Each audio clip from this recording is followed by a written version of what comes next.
Hello everyone, कैसे हैं आप सभी। उम्मीद करता हूं आप सभी बढ़िया होंगे, एकदम स्वस्थ होंगे। मैं हितेश शर्मा स्वागत करता हूं आपके अपने ब्यूटीफुल से चैनल एलएचएस फिजिक्स पॉइंट में। पिछले लेक्चर में हमने देखा किस प्रकार कण का वेग ज्ञात किया, कण का त्वरण ज्ञात किया और संपूर्ण कार्तीय निर्देश तंत्र का डिटेल से अध्ययन किया। वो सभी एक बेस था जो आपको समझ में आ गया होगा। लेकिन आज का लेक्चर बहुत ही अमेजिंग लेक्चर होने वाला है, बहुत ही इंटरेस्टिंग होने वाला है। तो आप वीडियो के एंड तक जरूर बने रहें, क्योंकि आज सबसे इंपॉर्टेंट क्वेश्चन होने जा रहा है। वेरी वेरी इंपॉर्टेंट क्वेश्चन है जो कि 2023 के एग्जाम में पूछा जा चुका है और लगभग हर साल इसका रिपीट होता है, हर साल रिपीट होता रहता है। तो वेरी वेरी इंपॉर्टेंट क्वेश्चन है। तो कॉपी पेन निकाल लीजिए, नोट्स बनाना स्टार्ट करें। वैसे आपको हर लेक्चर के जो पीडीएफ नोट्स हैं वो डिस्क्रिप्शन में मिल जाएंगे, लेकिन आप हैंड रिटन नोट्स ही बनाएं। तो कॉपी पेन निकाल लीजिए, नोट्स बनाना स्टार्ट करिए। तो आज का जो अपना सबसे इंपॉर्टेंट क्वेश्चन है वो है वेरी वेरी इंपॉर्टेंट क्वेश्चन है, जड़त्वीय एवं अजड़त्वीय निर्देश तंत्रों को परिभाषित करो। या यह क्वेश्चन इस प्रकार से भी पूछा जा सकता है कि जड़त्वीय एवं अजड़त्वीय निर्देश तंत्र में अंतर स्पष्ट करो। ठीक है, बेसिकली अब आप बोलेंगे कि निर्देश तंत्र हमने पढ़ा है, तीन प्रकार के होते हैं, कार्तीय निर्देश तंत्र, ध्रुवीय और बेलनीय। ये जो निर्देश तंत्र है जड़त्वीय और अजड़त्वीय, ये इन निर्देश तंत्रों से कोई संबंध नहीं रखते, मतलब इनके ये कोई प्रकार नहीं है, ये अपने आप में ही स्वयं में ही एक निर्देश तंत्र का निर्माण करते हैं। ये अलग है उनकी तुलना में। कार्तीय निर्देश तंत्र आप देखोगे तो किसको व्यक्त करता है, ये अक्ष को व्यक्त करता है, निकाय को व्यक्त करता है, X X Y X Z X, आध थीटा ध्रुवीय निर्देश तंत्र को करता है। जबकि ये एक इनसे अलग है, ये अपने आप में ही एक निर्देश तंत्र है, इसलिए आप इनकी तुलना उनसे ना करें। तो अपना क्वेश्चन है कि जड़त्वीय एवं अजड़त्वीय निर्देश तंत्र किसे कहते हैं, या इनमें अंतर स्पष्ट करो। क्वेश्चन आता है, हर बार आता रहता है। ठीक है, तो सबसे पहले हम देखते हैं जड़त्वीय निर्देश तंत्र। मैं दोबारा से बोलना चाहता हूं कि यह निर्देश तंत्र वो निर्देश तंत्र नहीं है, मतलब उन निर्देश तंत्र से आप कंपेयर नहीं करेंगे, ये अपने आप में एक निर्देश तंत्र है।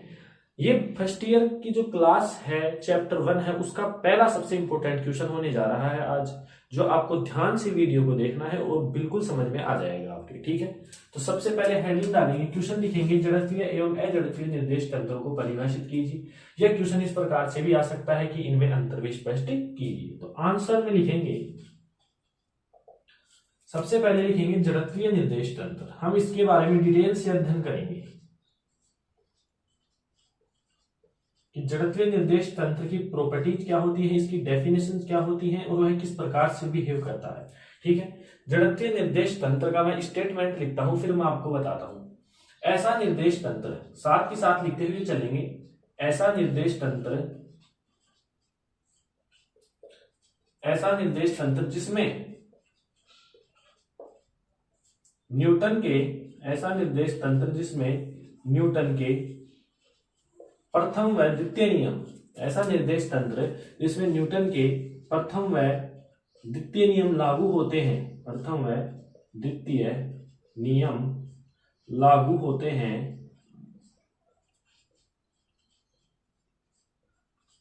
पहला स्टेटमेंट तो इसका ये है, क्या है, ऐसा निर्देश तंत्र जिसमें न्यूटन के प्रथम व द्वितीय नियम लागू होते हैं। ऐसा निर्देश तंत्र जिसमें न्यूटन के प्रथम व द्वितीय नियम लागू होते हैं, इसमें कोई दिक्कत नहीं होगी। अब आप जानते हैं न्यूटन के प्रथम और द्वितीय नियम आप पढ़ के आ चुके हैं, 11th में चलते थे। नहीं आते हैं तो हम एक बार फिर से आपको बता देंगे। लेकिन ये स्टेटमेंट आगे क्या बोल रहा है कि ऐसा निर्देश तंत्र जिसमें न्यूटन के प्रथम और द्वितीय नियम लागू होते हैं तथा, वेरी वेरी इंपॉर्टेंट लाइन आ रही है, तथा बाह्य बल की अनुपस्थिति में, देखना ध्यान से, बाह्य बल की अनुपस्थिति में, बाह्य बल की अनुपस्थिति में कण की गति,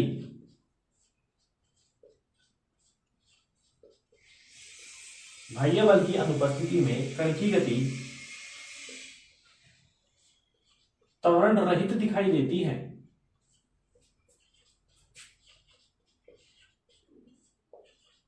त्वरण रहित दिखाई देती है।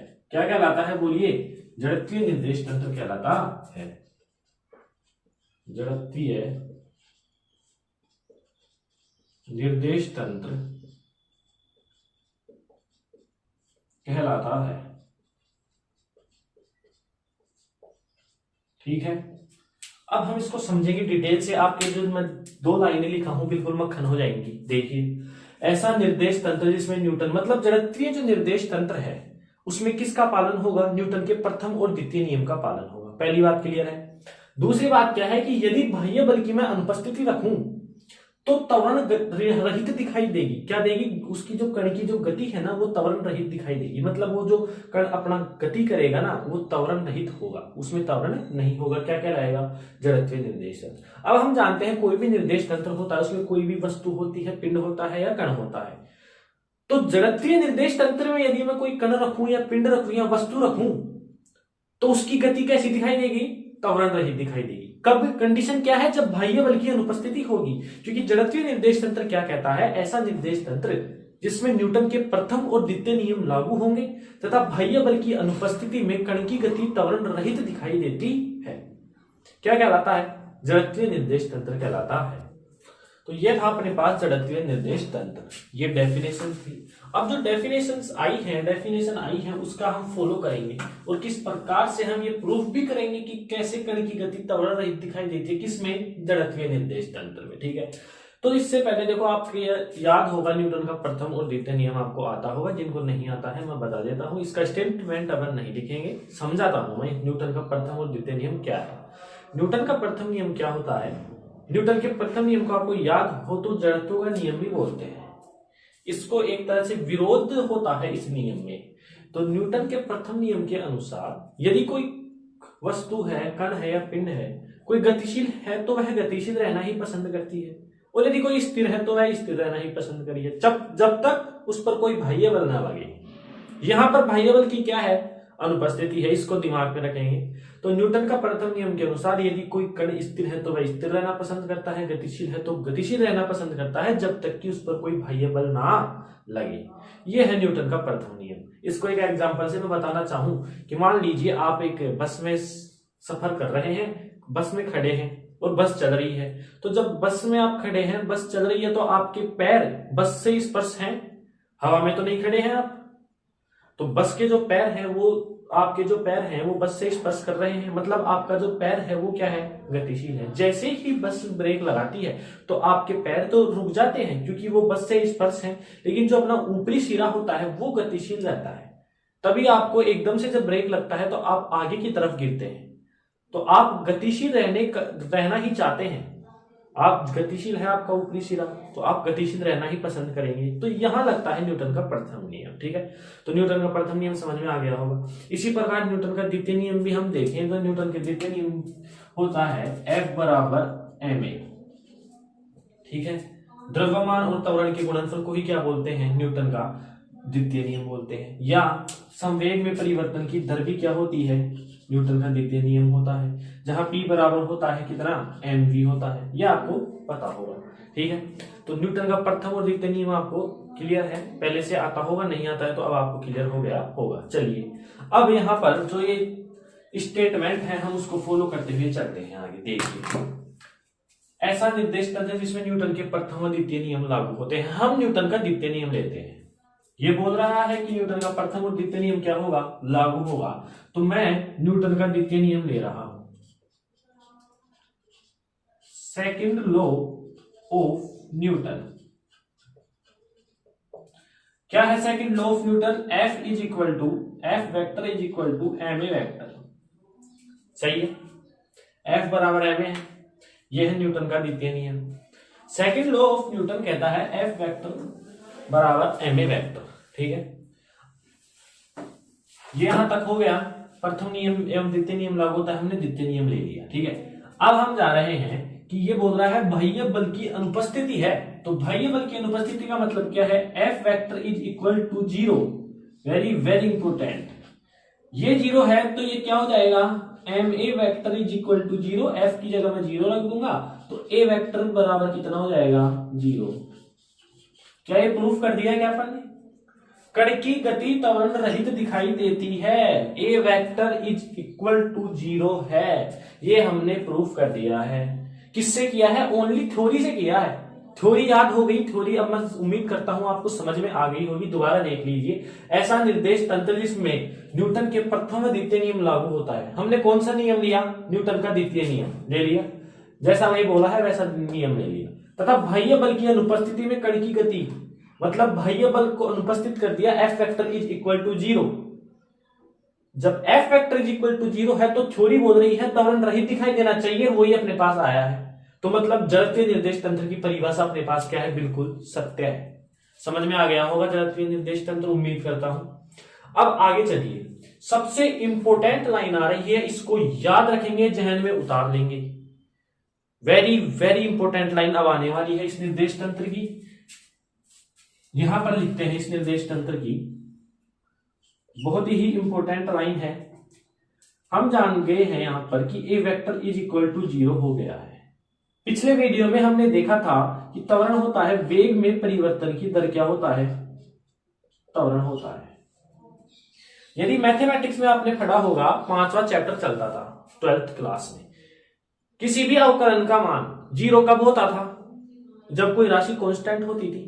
जैसे 1 का अवकलन करूं मैं तो वो क्या होगा? 0 होगा। तो किसी भी राशि का अवकलन किया जाता है और 0 आ जाए तो वो राशि कैसी होगी? नियत होगी। यहां पर मैं वेग का अवकलन कर रहा हूं तो मेरे पास मान कितना है? 0 है। यानी वेग कैसी राशि हुई? नियत हुई। तो हम यहां से क्या लिख सकते हैं? v vector is equal to कितना? नियत। वेरी वेरी इंपॉर्टेंट है ये, बहुत ही इंपॉर्टेंट है लाइन। हम जानते हैं कि पिछले अध्याय में जो पढ़ाया है ना हमने 12th क्लास में, वही सब यूज हो रहा है। ए का मान जानते हैं हम, वेग में परिवर्तन की दर क्या होता है? जड़त्वीय निर्देश तंत्र। ठीक है, यहां पर वेग कैसे नियत हुआ? कोई भी जो राशि है उसका अवकलन यदि शून्य होता है तो वह राशि नियत राशि होती है। जैसे 1 का अवकलन कर लीजिए, 2 का अवकलन कर लीजिए, 3 का कर लीजिए, तो वो 0 होगा। मतलब ये सभी राशि कैसी है? नियत राशि है। ठीक है, तो यहां पर वेग क्या हो गया? नियत हो गया। तो इस लाइन को लिखेंगे हम, वेरी वेरी इंपॉर्टेंट है, जड़त्वीय निर्देश तंत्र में, जड़त्वीय निर्देश तंत्र में कण का वेग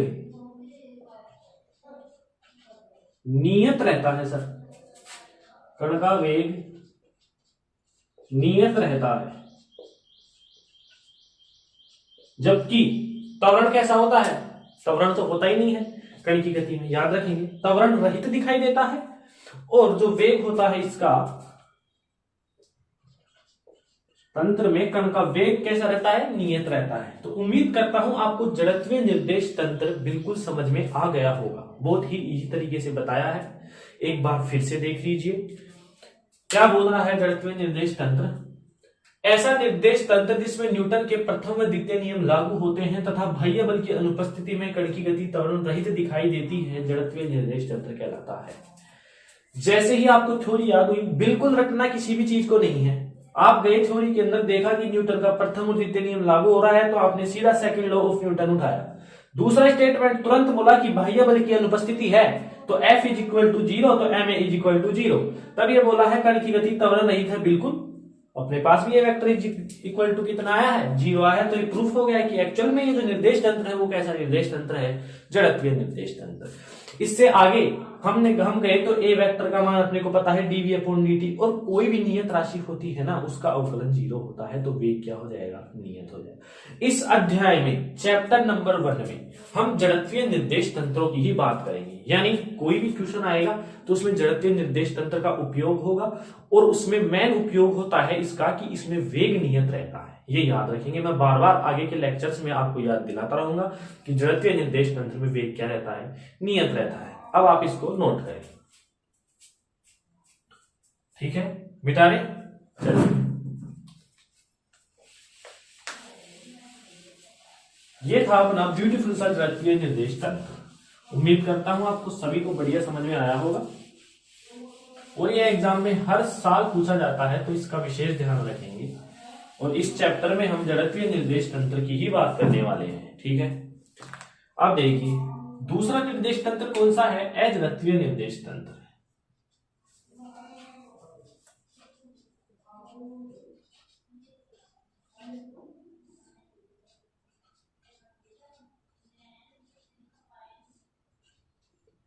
दूसरा है अजड़त्वीय निर्देश तंत्र। ठीक है, अब आपको कहानी स्पष्ट हो गई होगी कि जड़त्वीय निर्देश तंत्र का उल्टा ही क्या हो जाएगा, अजड़त्वीय निर्देश तंत्र, यानी ऐसा निर्देश तंत्र जिसमें न्यूटन के प्रथम व द्वितीय नियम लागू नहीं होते हैं तथा बाह्य बल की अनुपस्थिति में कण की गति त्वरण सहित दिखाई देगी और इसमें वेग नियत नहीं रहेगा। मतलब कि इसका बिल्कुल उल्टा है, ना तो इसमें न्यूटन के प्रथम और द्वितीय नियम लागू होंगे, ना ही बाह्य बल की यदि अपन अनुपस्थिति करते हैं ना तो त्वरण भी शून्य नहीं होगा, यानी त्वरण सहित गति होगी इस बार कण की, और वेग भी नियत नहीं होगा। जब त्वरण ही शून्य नहीं है तो वेग नियत कैसे होगा, बिल्कुल नहीं होगा। तो इसका बिल्कुल उल्टा है, तो हम लिखते हैं, आप भी साथ साथ लिखेंगे। तो अजड़त्वीय निर्देश तंत्र क्या है, ऐसा निर्देश तंत्र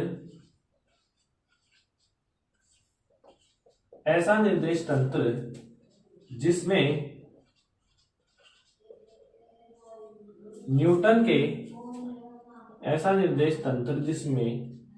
न्यूटन के प्रथम व द्वितीय नियम, ऐसा निर्देश तंत्र जिसमें न्यूटन के प्रथम व द्वितीय नियम लागू नहीं होते हैं। ऐसा निर्देश तंत्र जिसमें न्यूटन के प्रथम व द्वितीय नियम लागू नहीं होते हैं तथा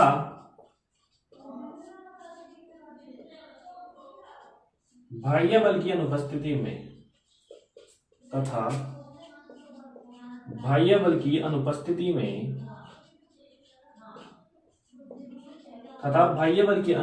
में कण की गति कैसी दिखाई देगी, बोलिए, त्वरण सहित दिखाई देगी। कण की गति त्वरण सहित दिखाई देती है। क्या कहलाता है, अजड़त्वीय निर्देश तंत्र कहलाता है। अजड़त्वीय निर्देश तंत्र कहलाता है। ठीक है, बिल्कुल उल्टा है जड़त्वीय निर्देश तंत्र का। मुझे बिल्कुल एहसास है कि आपको जड़त्वीय निर्देश तंत्र समझ में आ गया होगा। अजड़त्वीय निर्देश तंत्र बिल्कुल इसका विपरीत है, ऐसा निर्देश तंत्र जिसमें ना तो न्यूटन का प्रथम और द्वितीय नियम लागू होगा। यदि आप F vector is equal to 0 करते हैं, यानी बाह्य बल की अनुपस्थिति करते हैं, तो जो कण आपका गति कर रहा है वो त्वरण रहित नहीं होगा, त्वरण सहित होगा, और जब त्वरण का मान कुछ होगा तो वेग नियत नहीं होगा। ठीक है, समझ में आता है। तो इसका जो वेरी इंपॉर्टेंट है वो क्या लिखेंगे कि अजड़त्वीय निर्देश तंत्रों में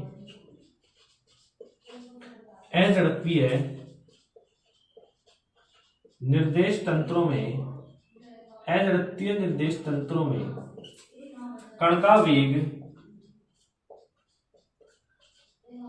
वेग नियत नहीं रहता है। तो ये इन दोनों में अंतर हो चुका है। अब इसमें समझाने का कुछ है नहीं, क्योंकि इसमें न्यूटन के प्रथम और द्वितीय नियम लागू हो ही नहीं रहे हैं। तो ये बेसिकली एक थ्योरी है जिसको आपको याद करना है, और मैंने समझा दिया है इसको, बिल्कुल इजी है। यदि मैं इसके एग्जांपल्स की बात करूं तो कि अजड़त्वीय निर्देश तंत्रों में कौन कौन से निर्देश तंत्र आते हैं, तो इस निर्देश तंत्र में सभी घूर्णी निर्देश तंत्र आते हैं। पहला क्या है, सभी घूर्णी निर्देश तंत्र। सभी घूर्णी निर्देश अजड़त्वीय निर्देश तंत्रों में आते हैं। या मान लीजिए त्वरित निर्देश तंत्र भी किस में आते हैं, अजड़त्वीय में। अब आप बोलेंगे कि त्वरित निर्देश तंत्र अजड़त्वीय में ही क्यों आते हैं, जड़त्वीय में क्यों नहीं आते? क्योंकि जड़त्वीय में हमने प्रूफ कर दिया है कि ए वेक्टर इज इक्वल टू 0, मतलब जो पार्टिकल मूव कर रहा है वो त्वरण रहित है, तो उसमें त्वरित गति होने का सवाल ही नहीं उठता है। अजड़त्वीय निर्देश तंत्र में कण की गति त्वरण सहित हो रही है, तो यह त्वरित निर्देश तंत्रों में अजड़त्वीय निर्देश तंत्र लागू होता है। इसी प्रकार घूर्णी निर्देश तंत्रों में भी अजड़त्वीय निर्देश तंत्र ही होता है। ये आपको समझ में आ गया होगा। ठीक है, अब सबसे वेरी वेरी इंपोर्टेंट एक नोट लगाएंगे। नोट है एक कि पृथ्वी को अजड़त्वीय निर्देश तंत्र माना गया। पृथ्वी भी तो घूम रही है, तो हमने देखा कि सभी घूर्णी निर्देश तंत्र में पृथ्वी आ गई। पृथ्वी किसका उदाहरण होती है? अजड़त्वीय निर्देश तंत्र का। तो लिखिए नोट, पृथ्वी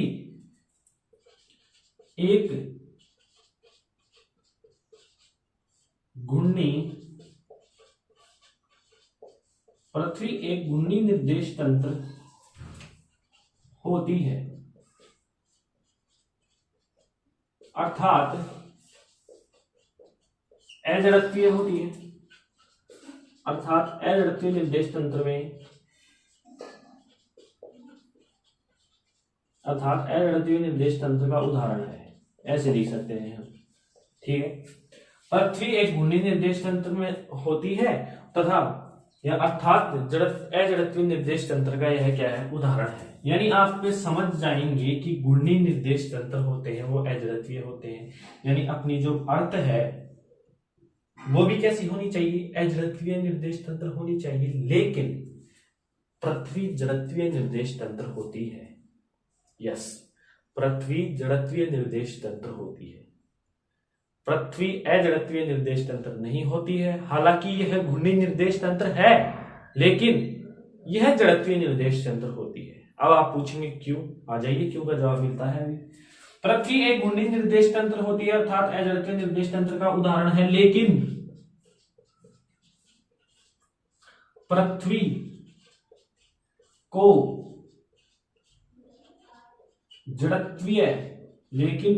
को जड़त्वीय निर्देश तंत्र का उदाहरण माना गया है, जड़त्वीय निर्देश तंत्र के रूप में माना गया है, जड़त्वीय निर्देश तंत्र के रूप में माना गया है, जड़त्वीय निर्देश तंत्र के रूप में माना गया है, क्योंकि यहां तक नोट कर लिया आप सभी ने? नहीं किया है तो नोट करें, मिटा दे।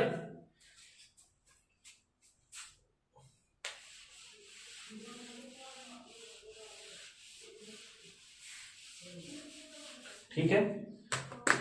लेकिन पृथ्वी जड़त्वीय निर्देश तंत्र के रूप में माना, इसका कारण है क्योंकि पृथ्वी का कोणीय वेग यानी omega is equal to 7.29 into 10⁻⁻5 radian पर सेकंड होता है, रेडियन पर सेकंड होता है। यह जो वैल्यू है बहुत बहुत अल्प है। देखिए आप, यदि मैं 7.29 है इसके नीचे 10⁵ लेकर आता हूं, या मैं यहां दिखाता हूं आपको 7.29, 1 2 3 4 5, 7.29 में 1 लाख का भाग दूंगा तो लगभग बहुत ही अल्प मान आएगा अपने पास, या मैं बोल सकता हूं नगण्य मान आएगा। क्या आएगा? नगण्य। मतलब अपने को अर्थ घूमती तो है, लेकिन उसका वेग भी है ना। ये देखिए, ये इसका वेग है, लेकिन यह वेग इतना अल्प है कि इस वेग को अपन नियत मान लेते हैं। इस वेग को क्या मान लिया जाता है? नियत मान लिया जाता है। और आपको पता है कि जिस निर्देश तंत्र में वेग नियत होता है उसे जड़त्वीय निर्देश तंत्र बोलते हैं। तो पृथ्वी का कोणीय वेग ओमेगा इतना होता है। यह वेग नगण्य होने के कारण, नगण्य टोटल नगण्य नहीं होता, लगभग नगण्य मान लिया जाता है इसको। नगण्य होने के कारण इसका वेग नियत मान लिया जाता है, इसका वेग नियत मान लिया जाता है। अतः इंपोर्टेंट लाइन है, पृथ्वी जड़त्वीय निर्देश तंत्र होती है, पृथ्वी जड़त्वीय निर्देश तंत्र होती है, पृथ्वी जड़त्वीय निर्देश तंत्र होती है। इंपोर्टेंट नोट था ये। जड़त्वीय अजड़त्वीय निर्देश तंत्र की आपको डेफिनेशन बिल्कुल क्लियर कट स्पष्ट हो गई होंगी। मैंने नोट में लिखाया कि पृथ्वी अजड़त्वीय निर्देश तंत्र के उदाहरण सभी घूर्णी निर्देश तंत्र आएंगे, यानी पृथ्वी भी एक घूर्णी निर्देश तंत्र है, बिल्कुल है, घूम रही है वो भी अपने अक्ष के सापेक्ष, तो ये भी अजड़त्वीय निर्देश तंत्र में आनी चाहिए। लेकिन ऐसा नहीं है, पृथ्वी को जड़त्वीय निर्देश तंत्र में माना गया है। इसका बड़ा रीजन है कि पृथ्वी का कोणीय वेग जो ओमेगा है वो 7.29 इंटू 10⁻⁵ रेडियन पर सेकंड होता है, जो कि बहुत अल्प है, नगण्य है। इसलिए इस वेग को लगभग नियत मान लिया जाता है। ठीक है, इसलिए जिस निर्देश तंत्र में वेग नियत है उसे कौन सा निर्देश तंत्र बोल रहे हैं? जड़त्वीय निर्देश तंत्र। और इसको अपन वैसे भी फील कर सकते हैं, हम अर्थ में तो हैं। अब अर्थ घूम रही है, अपने को एहसास बिल्कुल नहीं हो रहा कि यदि अर्थ का वेग ज्यादा होता, ओमेगा ज्यादा होता, तो हम भी साथ साथ घूमते और हमें एहसास होता कि हम घूम रहे हैं। लेकिन हमें एहसास हो रहा है क्या? हालांकि हम घूम रहे हैं लेकिन हमें एहसास नहीं हो रहा है, क्योंकि अर्थ का जो वेग है वो लगभग नियत मान लिया जाता है। तो आपसे यदि कोई पूछे कि पृथ्वी कैसा निर्देश तंत्र है, जड़त्वीय या अजड़त्वीय, तो आप जड़त्वीय निर्देश तंत्र करेंगे। उम्मीद करता हूं आपका ये जो वेरी वेरी इंपॉर्टेंट क्वेश्चन था आपको बिल्कुल समझ में आया होगा। तो मिलते हैं अब एक नए लेक्चर के साथ। अगले लेक्चर में हम पढ़ेंगे गैलीलियन रूपांतरण, इस चैप्टर का सबसे इंपॉर्टेंट क्वेश्चन गैलीलियन कन्वर्जन। इसके अंदर हम पढ़ेंगे स्थिति रूपांतरण संबंध, वेग रूपांतरण संबंध, त्वरण रूपांतरण संबंध और बल रूपांतरण संबंध। तो जिन्होंने भी पिछले वीडियो नहीं देखे हैं, LHS फिजिक्स पॉइंट चैनल पर जाएं और वहां ये वीडियो जरूर देखें। ठीक है, तो मिलते हैं एक नए लेक्चर के साथ, धमाकेदार शुरुआत के साथ। जब तक पढ़ाई करते रहें, ऑल द वेरी बेस्ट।